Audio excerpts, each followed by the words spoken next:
10 بڑی علامات میں سے ایک علامت دجال کا ظاہر ہونا بھی ہے۔ ناظرین اکرام، اگر آپ اس چینل پر پہلی دفعہ آئے ہیں تو سچی اور سبق آموز کہانیوں کے لیے چینل کو سبسکرائب ضرور کیجیے گا۔ آپ کی محبت کا بہت شکریہ۔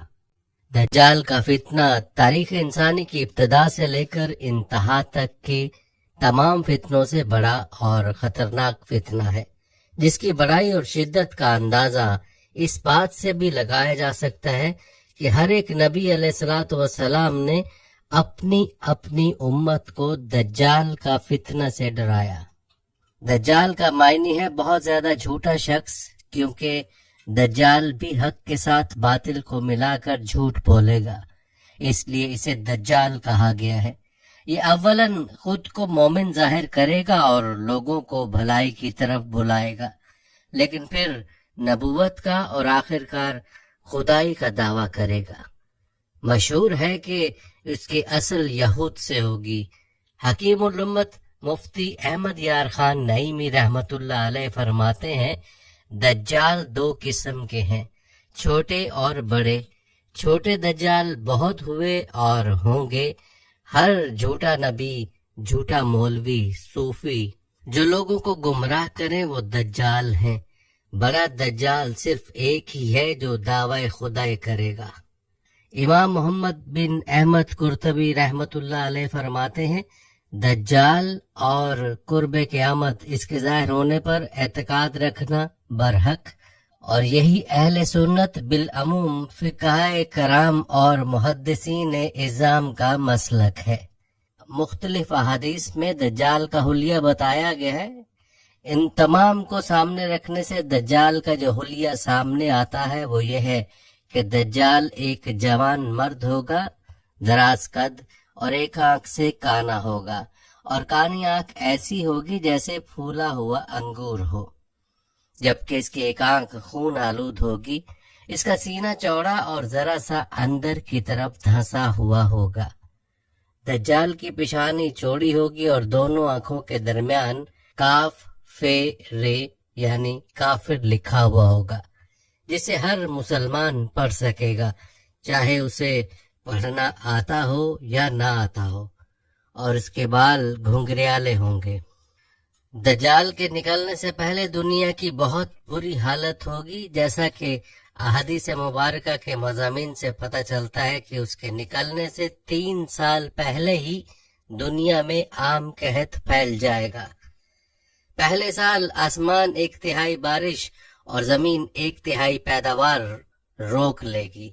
دوسرے سال آسمان 2/3 بارش اور زمین 2/3 پیداوار، جبکہ تیسرے سال آسمان ساری بارش اور زمین ساری پیداوار روک لے گی، حتیٰ کہ آسمان شیشے کا اور زمین تانبے کی ہو جائے گی۔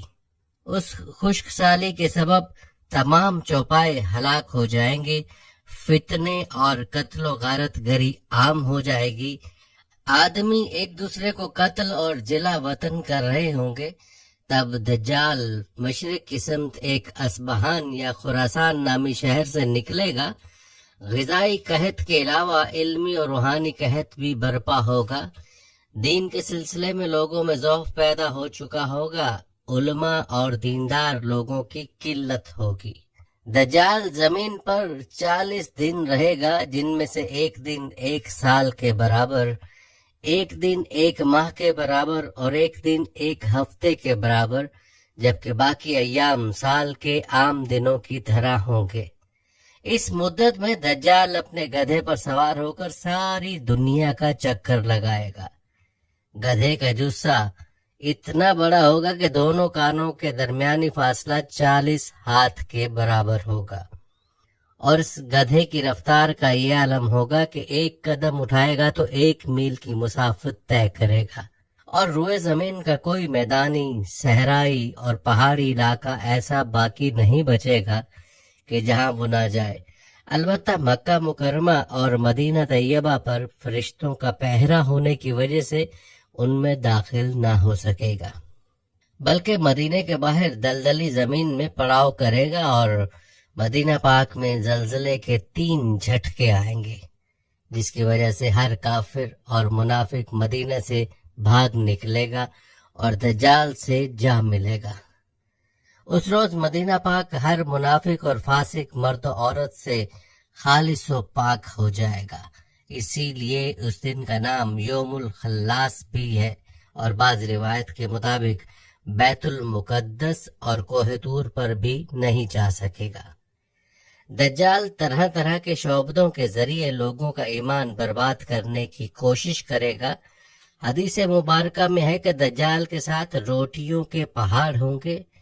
دجال کے پیروکاروں کے علاوہ باقی لوگ سخت تکلیف میں ہوں گے۔ اس کے ساتھ 2 نہریں ہوں گی، جن میں سے ایک کو جنت اور دوسری کو دوزخ کہے گا۔ در حقیقت جسے وہ جنت کا نام دے گا وہ دوزخ، اور جسے وہ دوزخ کا نام دے گا وہ جنت ہوگی۔ اس کے کہنے پر آسمان سے بارش برسے گی اور لوگوں کے سامنے وہ ایک شخص کو قتل کر کے پھر زندہ کر دے گا۔ دجال کے فتنوں کی وجہ سے اہل ایمان سخت پریشانی اور تنگی کے عالم میں بھاگ کر دخان نامی ایک پہاڑ میں پناہ لیے ہوئے ہوں گے، لیکن دجال ان کا پیچھا کر کے پہاڑ کا گھیرا کر لے گا۔ اہل ایمان سخت بھوک اور تکلیف میں مبتلا ہوں گے۔ تب اللہ پاک حضرت سیدنا عیسیٰ علیہ السلام کو نازل فرمائے گا۔ حضرت سیدنا عیسیٰ علیہ السلام کو دیکھتے ہی دجال ایسے کھولے گا جیسے پانی میں نمک گھلتا ہے، اور آپ علیہ السلام دجال کو مقام لطف پر قتل کرے اور اس کے پیروکاروں میں سے کسی ایک کو بھی زندہ نہ چھوڑیں گے۔ ایک مرتبہ میں سمندر کے سفر پر نکلا۔ مسافروں کی کل تعداد 30 تھی اور ہم سب ایک کشتی پر سوار تھے۔ ہمارا سفر انتہائی اطمینان کے ساتھ کٹ رہا تھا کہ اچانک ہوا چلنا شروع ہو گئی اور سمندر میں طوفان آ گیا۔ اس شدید ہوا اور طوفانی لہروں کے ہماری کشتی اور سمندر میں موجود دیگر کشتیاں ڈولتی جاتی۔ کشتی کے مسافر صورتحال سے پریشان ہو گئے اور ہر کوئی اپنے اپنے خداؤں کو پکارنے لگا، کیونکہ کسی کو کچھ سمجھ میں نہیں آ رہا تھا کہ کیا کرے۔ سمندر سے اٹھنے والی لہر ایک سمت کی بجائے ہر طرف سے کشتی کو اپنی لپیٹ میں لے رہی تھی۔ تھک ہار کے ملاح نے بھی چپو چھوڑ دی اور ایک طرف بیٹھ گیا۔ اب ہم میں سے ہر کسی کو یہ یقین ہو چکا تھا کہ ایک موت یقینی ہے۔ سورج غروب ہونے کا تھا اور اس کی روشنی آہستہ آہستہ ختم ہوتی جا رہی تھی۔ شام کا اندھیرا اور منزل کا کوئی پتہ نہیں تھا۔ یہ بھی خبر نہ تھی کہ کشتی کس سمت میں جا رہی ہے اور سمندر کی لہریں اب کب تک کشتی کو سلامت رہنے دیں گی۔ اس خوف و ہراس کی حالت میں رات گزر گئی اور صبح کی ہلکی ہلکی روشنی پھیلنے سے ہر طرف اجالا ہی اجالا ہو گیا۔ کشتی کے رات بھر ہچکولے کھانے کے بعد کسی کو کچھ خبر نہ تھی کہ ہم کہاں پہنچ گئے۔ پھر اگلا دن بھی اسی کیفیت میں گزرا اور پھر اسی طرح رات کے بعد دن اور دن کے بعد رات آتی گئی اور ہماری کشتی کو سمندر میں پھنسے ہوئے پورے 30 دن گزر گئے۔ پھر اچانک 30 دنوں کے اس صورتحال کے بعد بھول بھٹکے مسافروں کو دور سے ایسا نظر آیا جیسے درخت سمندر میں کھڑے ہوں۔ 30 دن سے مصیبت میں پھنسے ہوئے مسافروں کو یہ مناظر دیکھ کر امید کی کچھ نظر آئی اور ملاح نے جلد از جلد وہاں پہنچنے کے لیے پوری قوت کے ساتھ چپو چلانا شروع کر دیے اور کشتی کو تیزی کے ساتھ ان درختوں کی طرف لے جانے لگا۔ کشتی میں موجود مسافر جنہیں یقین ہو گیا تھا اب موت کے سوا کوئی چیز نہیں، ان کے چہرے پر زندگی کی امید نظر آنے لگی۔ پھر کشتی جوں قریب ہوتی گئی درخت صاف نظر آنے لگے۔ ملاح پوری قوت سے کشتی چلا رہا تھا کہ سورج غروب ہونے سے پہلے پہلے ان درختوں تک پہنچ جائے، تاکہ کہیں ایسا نہ ہو کہ اندھیرا ہو جانے کے باعث ہم اس آخری امید سے بھی ہاتھ دھو بیٹھے۔ پھر کشتی آہستہ آہستہ ان درختوں کی طرف بڑھتی رہی اور جب درخت قریب ہوئے تو سارے مسافروں کو یہ جان کر خوشی ہوئی کہ یہ سمندر میں واقع کوئی جزیرہ ہے۔ ابھی تو سورج مکمل غروب نہیں ہوا تھا کہ کشتی جزیرے کے کنارے پہنچ گئی۔ مسافروں کو اس جزیرے پہ اترے زیادہ دیر نہیں گزری تھی، درختوں کے درمیان میں سے ایک عجیب و غریب جانور نکلا۔